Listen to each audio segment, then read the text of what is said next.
성경 말씀을 이해하기 쉽다고 생각하는 사람도 있을 거고요. 무슨 말인지 읽어봐도 잘 모르겠다 이렇게 생각하는 사람들도 있을 겁니다.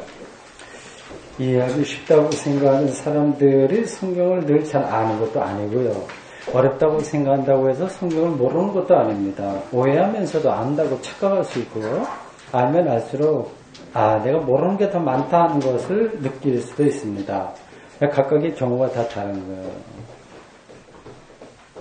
다 다르긴 한데 일반적으로 본다면 성경 말씀을 깊이 있게 따라가기는 쉽지 않습니다. 왜냐하면 이 성경 말씀들은 대부분이 메타포로 되어 있기 때문에 그렇습니다. 은유예요. 직접적으로 어떤 걸 얘기하는 게 아닙니다. 메타포예요.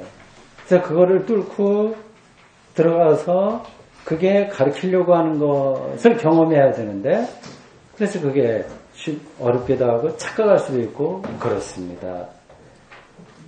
예를 들자면 하나님에게는 이름이 없다고 하지 않습니까? 그리고 하나님을 본 자는 죽는다. 그런 이야기가 성경에 다 있지 않습니까? 이게 이제 어떤 절대적인 것을 그렇게 말로 표현할 수 없다. 은유밖에 안 된다. 이제 그런 뜻입니다. 오늘 설교 본문인 갈라디아서 4장 4절로부터 7절까지 나오는 다음과 같은 단어들이 무슨 뜻인지를 생각해 보십시오. 몇 가지만 제가 추려봤습니다. 하나님의 아들, 율법, 속량, 아들의 명분, 아들의 영, 아빠, 아버지, 종과 아들, 유업 등등입니다. 대충 익숙하니까 알아들은 것도 있고 조금 뭔가 더 궁금하다 그런 것들이 있을 겁니다.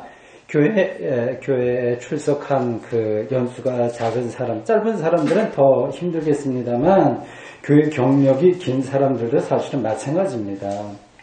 오늘 저는 바울이 이 갈라디아 지역의 교인들에게 이러한 단어와 이러한 문장을 통해서 무엇을 말하려고 했는지를 여러분들에게 설명하려고 합니다. 전체가 4절로 되어 있어요. 각 구절을 따라가 보겠습니다. 4절 말씀입니다. 때가 참에 하나님이 그 아들을 보내사 여자에게 나게 하시고 율법 아래에 나게 하신 것은 이렇게 되어 있습니다. 바울이 갈라디아서를 쓴 동기가 있습니다. 성경은 이유 없이 나온 건 없어요. 다 그때 어떤 상황이 있습니다. 예루살렘의 유대 기독교와의 신학적인 갈등이었습니다. 신학적인 논쟁이 이 갈라디아서를 쓰게 된 동기예요. 당시 기독교 주류는 사도들과 예수님의 동생들이 주축이 된 예루살렘 교회입니다. 그걸 이제 유대 기독교라고 보통 우리가 이야기를 합니다. 이 유대 기독교인들은 사도들과 예수님의 동생들이요. 당연히 그렇게 주축이죠. 그들은 예수를 믿기는 하되 단서가 있어요. 따라오는 게 있습니다. 율법도 지켜야 된다. 토라와 할례 지켜야 된다. 이렇게 주장을 했습니다. 당연한 이야기죠. 그들은 태어나서부터 천성적으로 본래적으로 유대인들이기 때문에 그 전통을 포기할 수 없었습니다. 그들이 볼 때 이제 이방인들에게 복음을 전하는 이 사도 바울이 가르치면 뭔가 문제가 있는 거예요. 토라와 할례 이것 없이 오직 예수 그리스도만 믿으면 충분하다. 충분 필요 조건으로 예수 그리스도에 대한 믿음만 이야기를 했습니다. 이게 그들에게 유대 기독교인들이 볼 때는 문제인 거예요. 이런 충돌이 일어나면서 갈라디아 교회는 누가 세웠죠? 갈라디아 교회가 아니라 갈라디아 지역의 여러 교회를 가리킵니다. 그러니까 갈라디아서는 회람용으로 쓴 편지예요. 한 교회가 아닙니다. 그 지역 이런 갈등이 일어나고 있는데 여기서 갈라디아 지역의 교인들의 마음이 흔들린 거야. 처음에는 바울에 의해서 복음을 받아들였는데 이걸로 잘 안 되거든요. 신앙생활이라고 하는 게 아주 구체적인 거라서 복음만 믿고 따라가면서 문제가 해결되지가 않습니다. 즉 그런 가운데서 유대 기독교인들의 이제 대표자들이, 그러니까 예를 들자면 예수님의 동생인 야고보가 거기서 수장이었어요. 그래서 그 사람이 어떤 사람을 파송했습니다. 갈라디아 지역에. 그래서 바울이 가르친 것 말고 다른 것도 또 따라야 된다 그렇게 이야기를 했습니다. 그래서 이제 갈라디아 교인들이 마음이 흔들렸어요. 그걸 보고 이제 바울이 화가 난 거죠. 너희들 왜 이러냐 하면서 갈라디아서를 기록했습니다. 유대 기독교, 그러니까 예수님의 동생과 사도들이 중심으로 된 교회에서 파송한 사람들이 전한 이야기는 다른 복음이다. 쉽게 얘기하면 가짜다. 그 얘기예요. 갈라디아서 1장 6절에 그렇게 이야기하고 있습니다. 그리고 그런 이야기, 내가 전한 것 말고 다른 걸 와서 전하는 사람들에겐 저주가 내려야 된다. 이걸 2번이나 반복해서 강조했습니다. 그러니까 갈라디아서는 굉장히 싸나운, 그러한 사나운 싸움과 같은 논쟁, 신학적 논쟁 문서라고 할 수 있습니다. 바울이 그렇게 흥분하면서 저주 운운한 이유는 유대 기독교의 주장이 결국은 복음의 본질을 훼손시킨다고 보았기 때문에 그렇습니다. 이 바울의 판단이 옳을까요? 아니면 유대 기독교 예수님의 사도들과 동생들의 주장이 옳을까요?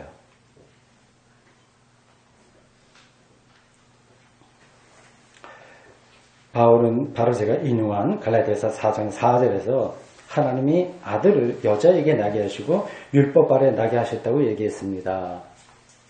여자에게 나게 하셨다고 하는 말은 예수님 우리와 똑같은 방법으로 세상에 태어났다고 하는 얘기고요. 여자의 몸을 통해서 왔으니까 그렇죠. 똑같죠. 그리고 율법 아래라고 하는 말도 예수님이 당시에 유대인들과 똑같은 삶의 조건에서 율법의 원리에 따라서, 율법이라고 해서 특별한 게 아닙니다. 그냥 세상 원리예요. 우리가 지금 살아가고 있는 모든 방식들입니다.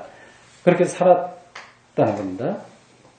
이 구절은 여러분들이 아시는 분들은 알겠습니다만은 그 당시에 이단, 초기 기독교 이단의 하나인 가연설주의자들을 배경으로 합니다. 근데 이 가연설주의자들은 예수님의 신성을 강조하는 거예요. 그러니까 하나님의 아들인데 어떻게 우리 인간과 똑같느냐.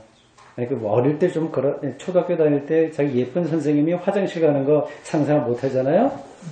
그러니까 예수님이 하나님의 아들인데 어떻게 우리가 똑같은 인간의 모든 것들을 다 이렇게 살아갈 수 있냐. 그래서 그걸 부정하면서 예수님이 살았던 것은 그림자와 같다. 그렇게 주장을 했습니다. 바울은 예수님이 우리와 똑같이 여자의 몸을 통해서 태어났고요. 우리와 똑같이 율법, 즉 세상의 원리에 따라서 살았다고 하는 사실을 정확하게 진술함으로써 이런 가연설과의 사이에 분명한 선을 그었습니다.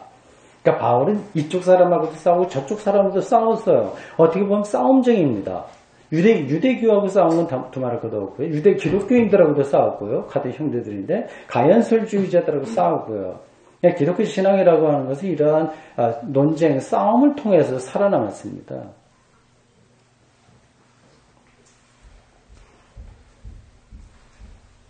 5절에 이렇게 이야기하고 있습니다. 율법 아래에 있는 자들을 속량하시고 우리도 아들의 명분을 얻게 하려 하십니다. 그러니까 바울이 5절에서 예수님이 율법의 조건에서 생활한 이유를 설명한 거예요. 우리를 속량하려고 하는 데 있다. 우리가 똑같이 살았다고 하는 것은 바로 우리를 속량하는 데 있다고 하는 거예요. 속량이라고 하는 단어는 건져낸다, 구해낸다 그런 뜻입니다. 이러한 단어를 그 당시 구약 성경을 어느 정도 알고 있었던 유대인이라고 한다면 자신들의 역사를 통해서 정확하게 이해했을 겁니다. 출애굽 사건이 바로 그것입니다. 하나님은 모세를 통해서 이스라엘 백성들을 이집트 제국의 억압으로부터 해방시켰습니다. 신약은 다 구약과의 관계에서 나온 거예요. 이집트에서 벗어나 광야, 미디안 광야로 들어간 고대 유대인들은 더 이상 이집트 제국의 질서와 그쪽 왕인 파라오의 칙령을 따르지 않아도 되었습니다. 무슨 얘기인가요? 자유인이 되었다고 하는 겁니다. 하나님께서 그들을 속량하셔서 그들의 신분이 완전히 바뀐 겁니다. 바울은 이것에 근거해서 출애굽 사건에서처럼 기독교인들이 예수 그리스도를 통해서 율법의 통치와 질서로부터 완전히 자유로워졌다고 하는 사실을 지금 선포한 거예요. 그러니까 더 이상 어떻습니까? 율법에 매이지 않아도 되는 거죠. 율법으로부터 해방과 자유죠. 그런데 예루살렘 유대 기독교인들, 다시 반복하지만 예수님의 일반적인 사도들과 예수님의 동생들은 기독교인이 되었다고 하더라도 여전히 토라와 할례를 지켜야 된다고 주장한 겁니다. 그들은 나쁜 건 아니에요. 어떤 한계에 있었던 거죠. 바울이 볼 때 이런 주장은 미디안 광야로 출애굽해서 나온 유대인들이 이거 안 되겠다. 이 광야에서 사는 거 이 방식으로는 우리가 더 못 살겠다. 아예 차라리 이집트로 돌아가야 되겠다고 주장하는 거하고 비슷합니다. 그런 일들은 많이, 에피소드는 미디안 광야에서 많이 있었어요. 실제로요. 예수님을 통한 성량의 의미를 모르기 때문에 이런 주장을 하는 겁니다. 이 맥락이 그렇다고 하는 거예요. 갈라디아서를 중심으로 한 유대 기독교하고 바울과의 사이에 있었던 신학적인 논쟁의 맥락이 이와 같은 겁니다. 여기서 율법으로부터의 속량이 무슨 뜻인지를 실질적으로 이해하셔야 됩니다. 율법의 지배 또는 이집트 파라오의 지배는 현실의 삶에서 작동되는 절대적인 세력입니다. 그게 오늘날 무엇인지는 제가 길게 설명할 필요도 없습니다. 우리가 살아가고 있는 지금의 대한민국에서, 그리고 지금 온 세계에서 무엇이 그런 절대적인 세력인지를 보십시오. 이렇게 자꾸만 우리는 신앙적인 거하고 실제 삶을 구분해서 보니까 이게 잘 성서의 세계를 놓칠 때가 많아요. 미생이라고 하는 드라마가 인기에 방영되었다고 하죠. 그 드라마가 말하지 않더라도 지금 우리는 정규직과 비정규직, 정년, 보장, 혹은 등등, 노후 설계, 갑을 관계, 하우스 푸어 등등의 단어로 우리가 알 수 있듯이 이 돈, 이 경제 문제, 이것에 절대적인 지배를 받고 있습니다. 이게 율법이고 이게 파라오의 힘입니다. 절대적인 빈곤에 빠진 사람들이야 어쩔 수 없죠. 일단 먹고 살아야 되니까. 그건 이해가 됩니다. 그러나 상대적으로 경제 수준이 괜찮은 개인과 나라마저 그렇다고 하는 게 문제인 거죠. 현대인들은 일종의 핵우산처럼 그런 세력 안에 머물러야 그나마 살아갈 용기를 얻고 있습니다. 바울은 하나님께서 우리를 그런 지배로부터 속량하셨다 이렇게 외치고 있습니다. 아주 실질적인 이야기입니다. 과연 우리가 그러한 속량의 세계에 들어가 있을까요? 아닐까요?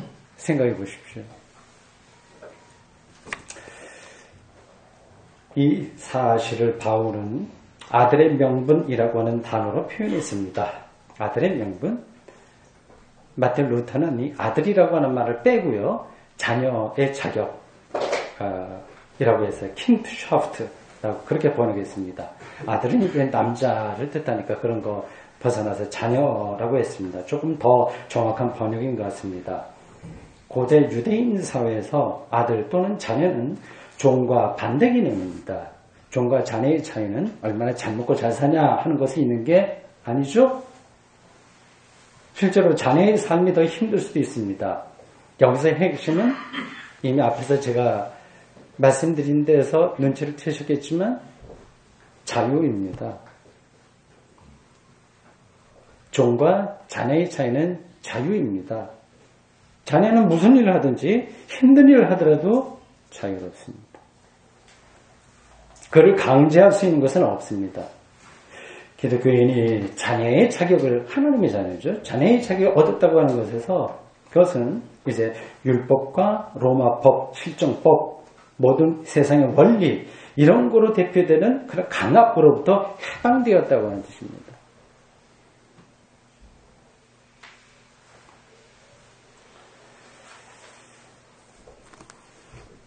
이런 이야기야 여러분들이 들어서 다 잘 알고 있는 이야기죠. 새로운 거를 제가 말씀드리지는 않습니다. 근데 그게 실질적으로 와닿지 않기도 하고 또 어떤 때는 와닿다가도 흐지부지 되고 그런데 이제 우리 신앙에 한계가 있지 않을까요?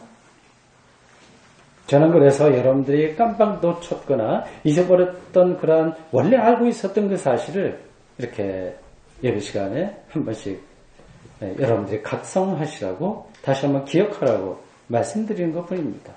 특별하게 제가 뛰어난 어떤 영성으로 새로운 것을 말씀드리는 것은 아닙니다.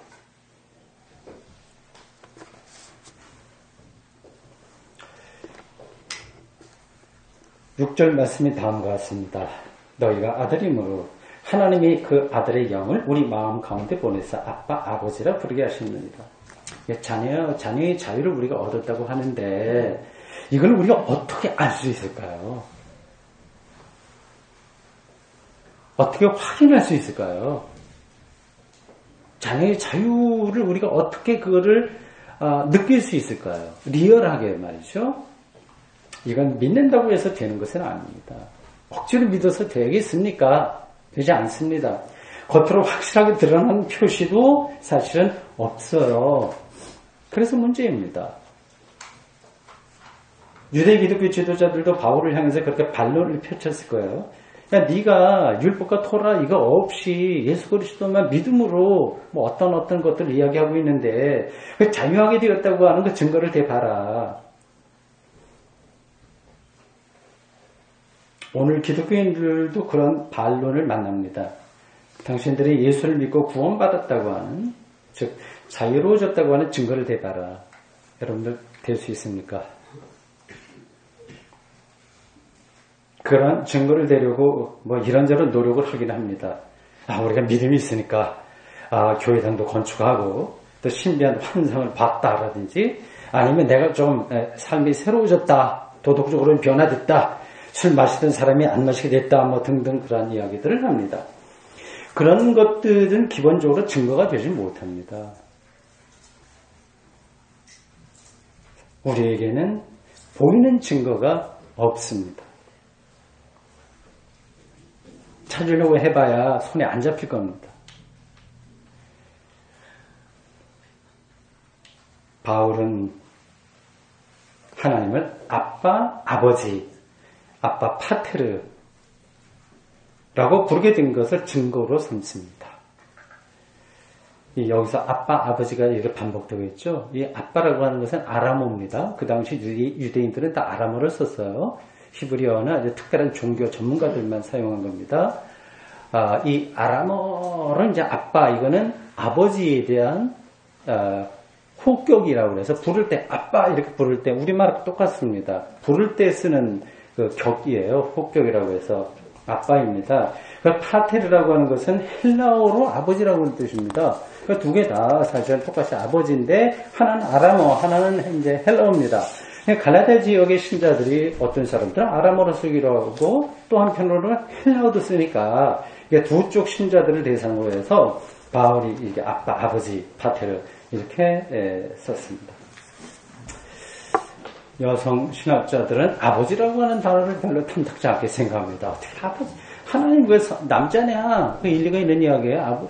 하나님은 성을 초월하기 때문에 남자다 여자다 얘기할 수 없습니다. 그러니까 우리에게 이제 습관적으로 아버지라고 하는 말이 많이 있는 것뿐이죠.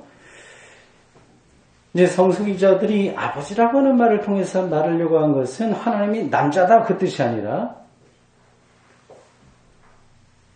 신뢰할 수 있는 대상, 절대적인 대상이라고 하는 데 있습니다. 그러니까 하나님을 아버지로 인식하게 되었다고 하는 것은 하나님을 전적으로 신뢰할 수 있는 대상으로 인식하게 되었다고 하는 뜻입니다. 이 신뢰는요, 내가 굶어 죽지 않는다, 뭐 출세한다, 아니면 뭐 어떻게 된다, 이제 그런 차원이 아닙니다. 말 잘 들으면 상을 주고 예수 믿으면 뭐 복 받고 아니면 벌을 준다, 그런 차원도 아닙니다.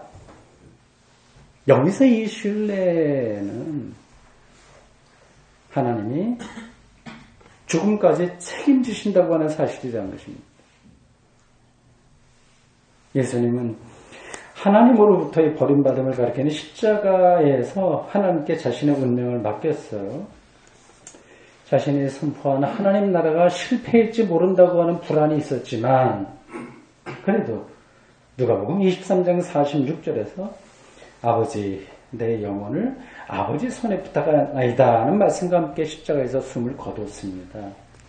예수님은 하나님이 자신의 운명을 그리고 죽음을 다 맡길 수 있는 대상이라고 하는 차원에서 하나님을 아빠 파테르 이렇게 불렀습니다.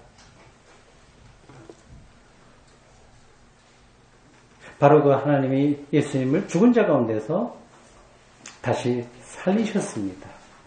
죽음의 질서로부터 생명의 질서로 자리를 옮기셨습니다. 종의 세계로부터 십자가는 종의 세계예요. 아들의 세계로 전전적 변화가 일어난 겁니다. 바로 이 예수님으로 인해서 이제 그를 믿는 자들도 하나님을 아빠 파테르라고 부를 수 있게 됐습니다. 죽음으로부터 생명으로 해방시키시는 하나님을 온전하게 신뢰할 수 있게 되었다고 하는 뜻입니다. 이게 기독교 신앙의 원초예요.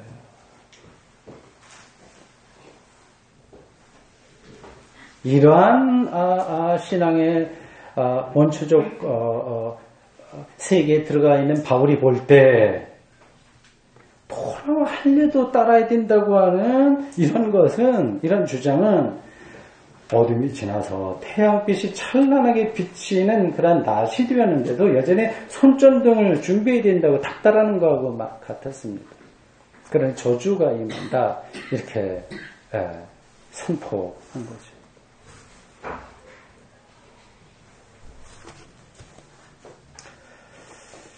당시에 유대기독교의 주장이 뭔지는 아시겠죠? 유대기독교의 주장하고 이 사도 바울의 주장 중에서 어떤 쪽이 더 지지를 받았을까요? 생각해 보십시오. 우리는 당연히 사도 바울의 의견이 지지받았을 거라고 예상하지만 그렇지 않습니다. 반대예요. 토라와 할례마저 지켜야 된다고 하는 그런 쪽의 주장이 소리가 더 컸기도 하고 더 대중들의 지지를 기독교인들에게서 받았습니다. 바울의 목소리는 소수였습니다. 유대 기독교의 주장의 설득력이 큰 이유는 아주 자연스러운 거예요. 오늘날도 마찬가지입니다. 이게 더 그럴듯하기도 하고요. 더 효율적이라고 하는 데 있습니다. 신앙생활에서 그게 더 효율적인 거예요. 토라와 할례를 주장하는 게 말이죠. 교회 생활에서 그런 것들이 세련돼 보이고 뭔가 있어 보입니다. 쉽게 말하자면 교회 생활 열심히 해가지고 장로 되는 거 있어 보이지 않습니까? 이제 이게 그거하고 똑같은 이야기입니다. 그래서 열심히 우리가 또 교회인들 늘고 해서 교회당 번듯하게 짓고 이런 것들이 다 거기에 포함됩니다. 나쁜 건 아닌 거예요. 그래 바울이 볼 때는 이건 아닌 거죠. 이러한 유대 기독교의 입장에서 볼 때 그리고 그의 입장을 지지하고 있었던 일반 대중들의 입장에서 볼 때 바울의 말은 뭔가 구체적이지 않아 보이는 거예요. 관념적으로 보입니다. 손에 잡힌 게 없어요. 하나님을 아버지라고 부르게 되었다. 이게 도대체 뭐예요? 그거보다는 뭐 할례 받고 뭐 율법 잘 지키고 안식일 지키고 예를 들면 그런 게 더 손에 잡히는 이야기 아니겠습니까? 갈라디아 지역의 기독교인들도 바울이 처음에 전한 복음만으로 교회 생활을 하는 데는 한계가 있었습니다. 심심한 거예요. 쉽게 얘기해서. 교회 안에서 여전히 또 싸우기도 하고 스캔들도 일어나고 있습니다. 그럴 때 토라와 할례를 함께 지켜야 된다는 유대 기독교 대표자들의 주장이 그들의 마음을 흔들었습니다. 뭔가 겉으로 보이는 실적을 쌓고 질서를 잡아가야 된다고 생각하지 않을 수 없었습니다. 이들이 이렇게 된 데에는 뭐 신앙이 없다거나 인격이 부족하다거나 뭐 지성이 부족하다거나 그런 데 있는 것이 아니라 이 바울이 말하고 있는 신앙의 깊이를 충분히 따라갈 수 있는 그러한 영적인 능력이 부족해서 한눈을 판 것뿐입니다. 그런 일들이 저는 오늘날도 꼭 나쁜 뜻으로가 아니라 아주 어쩔 수 없이 반복해서 일어나고 있다고 생각합니다. 바울이 오늘 본문 마지막 절에서 말한 것도 그들이 이해하기 쉽지 않았을 겁니다. 종이 아니라 이제 아들이 되었으니까 하나님을 통해서 유업을 받을 사람이다. 즉 상속자가 된 거라고 했어요. 율법의 종이 아니라 복음의 자녀가 되었기 때문에 기독교인들이 이제 하나님을 통해서 또는 하나님의 상속자, 하나님을 통해서 하나님의 상속자가 된 것입니다. 여기까지는 우리가 이해할 수 있어요. 그냥 우리 한글만 알면 다 압니다. 다음에 질문에 대답해 보십시오. 우리가 상속받을 그 유산이 뭘까요? 그 컨텐츠가 뭘까요?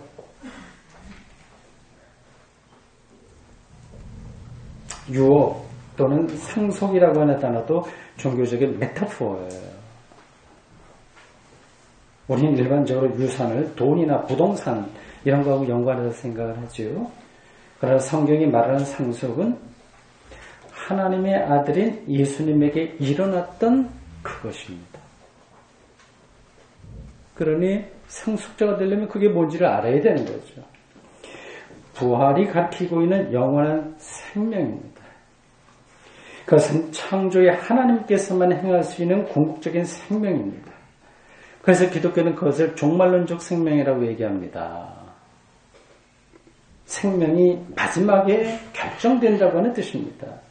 그러니까 이게 오늘 우리들에게 그걸 붙들고 신앙생활하기 어려운 거예요. 지금 당장 이거저거 많이 문제 해결해야 되고 다른 사람들 돈 벌고 부자 되는데 나는 왜 이러냐. 그래서 좀 더 어떻게 해야 되는데 그리고 교회 목회나 뭐 등등도 그런데 어떻게 마지막 때 완성될 생명에 내 삶을 거기에 초점을 맞추고 사냐. 이게 가능한 이야기입니까?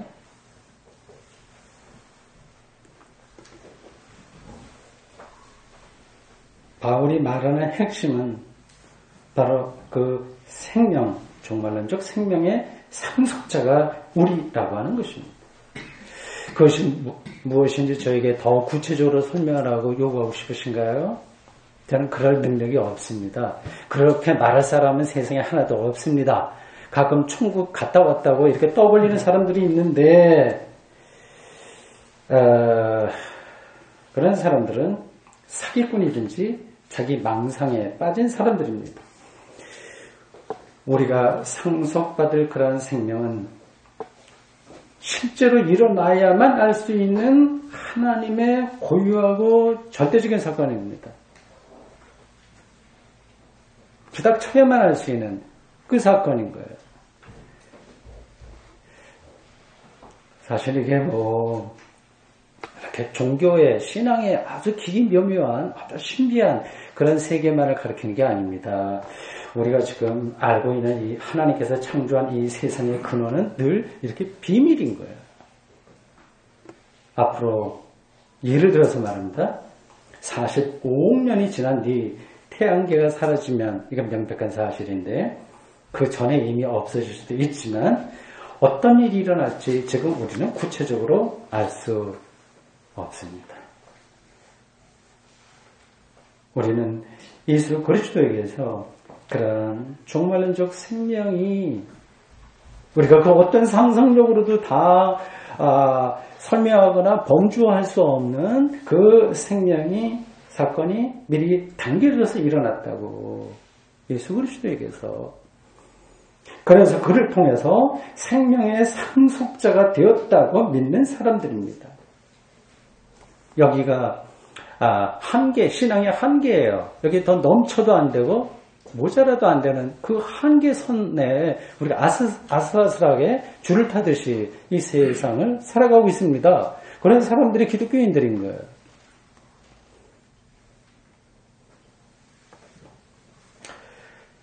사랑하는 성도 여러분, 예수 그리스도의 복음은 종이 아니라 자녀가 되었다고 하는 사실에 집중하는 삶의 태도입니다.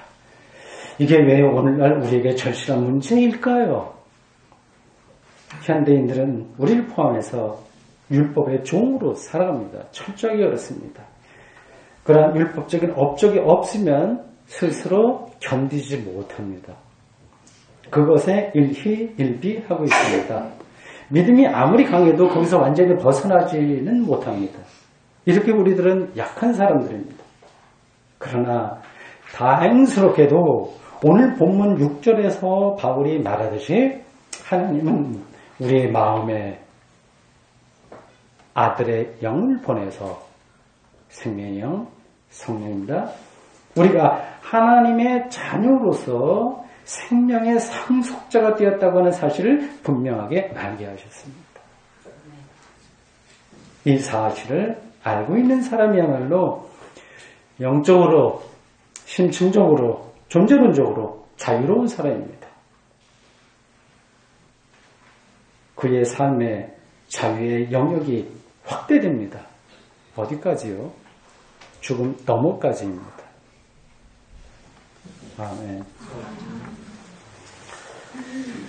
주님은 오늘 우리들은 2000년 전 사도 바울이 그 혼란스러운 사태, 아직 기독교 신앙이 토대를 잡기 이전인 그 혼란스러운 초기 기독교의 상황에서 이리 치이고 저리 치이지만 올곧게 예수 그리스도를 통한 하나님의 구원 사건을 전파한 그 이야기를 전해 들었습니다.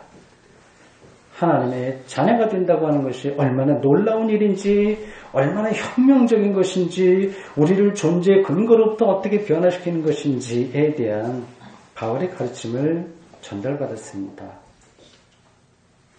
율법이 아니라 복음의 자유 안에서 죽음에 이를 때까지 그 너머의 희망을 안고 버텨내며 또 투쟁하며 참으며 살아가도록 저희를 붙들어 주십시오. 예수님의 이름으로 기도합니다. 아멘.